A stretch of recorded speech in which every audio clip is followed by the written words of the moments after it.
এতিম একজন মেয়ে, আমার মা নেই। 15 বছর হলো আমার মা মারা গেছে। যখন আমার মা মারা যায় তখন আমার বয়স সঠিক আমার মনে নেই, তবে আমি অনেক দুঃখ কষ্ট বড় হয়েছি। আমার বাবা এখন অচল, কাজকাম করতে পারে না। এই জন্য আমি এখানে আসছি যেন ভালো একটা মনের মানুষ পাই, সে আমাকে সুখে দুঃখে তার পাশে রাখবে, সারা জীবন তাকে আমার পাশে তাকে আগলাই রাখবে। আসসালামু আলাইকুম সুপ্রিয় দর্শক, আপনাদের ভালোবাসায় আসলাম অসহায় এক মেয়ের কাছে। আমরা শুনবো তার জীবন কাহিনী। আসসালামু আলাইকুম। ওয়ালাইকুম আসসালাম। আপু কেমন আছো? আলহামদুলিল্লাহ ভালো।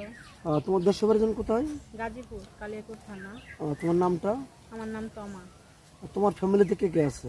আমার ফ্যামিলিতে আমার মা নেই, বাবা আছে, সৎ মা আছে। ও আচ্ছা, মূলত আমাদের এই ক্যামেরার সামনে কেন আসছো?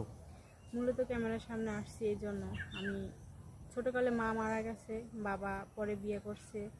আমি সৎ মায়ের ঘরে বড় হয়েছি। আমার বাবা এখন অচল, কাজকাম করতে পারে না তেমন। আমাকে যৌতুকের জন্য বিয়ে শাদী দিতে পারতেছে না।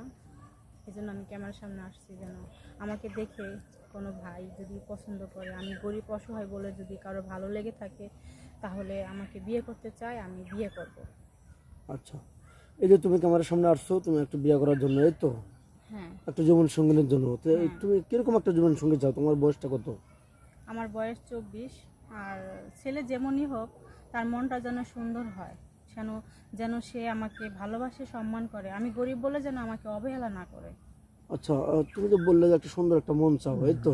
হ্যাঁ। টাকা পয়সা দ্বন্দ্ব লোক আমার দরকার নেই, একটু ভালো না। একটা মন দরকার। জি। আচ্ছা, সে থাকে প্রবাসে, তুমি থাকো বাংলাদেশে, তুমি কেমনে বুঝবে যে তার মনটা ভালো কি মন্দ? কিভাবে বুঝবে? ভালো মন্দ শুধু মনেই মন বুঝে, তার মনের সাথে আমার মনটা মিলে গেলেই তো বুঝবো যে সে একটা ভালো মনের মানুষ। তুমি চাচ্ছ যে হয়তো 2-4-15 দিন 1 মাস তার সাথে কথা বললে বুঝতে পারবো যে আসলে লোকটা কিরকম, নাকি? হ্যাঁ, হ্যাঁ। আচ্ছা, যাই হোক, তুমি কি আগে কি বিয়ে সাথে হয়েছিল না অবিবাহিত তুমি? অবিবাহিত। অবিবাহিত। আচ্ছা, যাই হোক, তোমার কি যৌথ ফ্যামিলি ভালো লাগে না সিঙ্গেল ফ্যামিলি ভালো লাগে?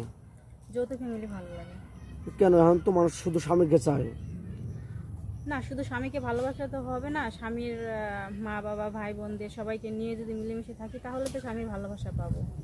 শুধু স্বামীকে ভালোবাসলে তো আর সেটা ভালোবাসা বলে না, সবাইকে ভালোবাসলে সেটাকে ভালোবাসা বলে। দর্শক বন্ধু, আসলে মেয়েটা অসহায়, যেমন গোবরে পদ্ম ফুল।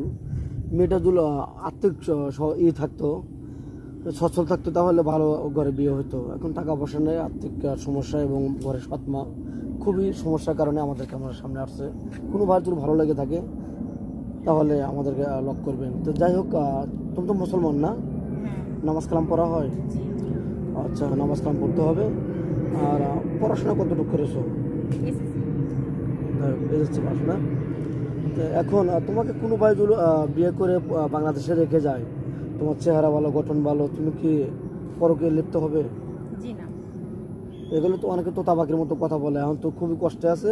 তখন ভালো একটা লোকের ইয়েতে পড়লে বা ভালো একটা ঘর যদি সে পাওয়া যায়, তখন তার সাথে 2 নম্বরে বা বেইমানি ছলচাতুরি করে, এ ধরনের কোনো কাজ করবা? জি না, আমি এরকমের কোনো কিছুই করবো না। যাই হোক, তোমার ভিডিও পাবলিক হচ্ছে, দেশ প্রবাস থেকে সব জায়গা থেকে দেখছে, তোমাকে কিভাবে পাবে? আপনাদের সাথে কন্ট্যাক্ট করলে আমাকে পাবে। দর্শক বন্ধু, শুনতে পেলেন, মেয়েটা খুবই অসহায়, অনাথ। মেয়েটার কোনো ফোন নেই। আমাদের নাম্বার দেওয়া থাকবে, আমাদের নাম্বার স্ক্রিনে দেওয়া থাকবে। কেউ ভিডিও কল দেবেন না, অডিও কল দেবেন। ভিডিও কল দিলে ব্লক করতে বাধ্য হব। ভালো থাকবেন, সুস্থ থাকবেন, এটা বলে শেষ করছি। আল্লাহ হাফেজ।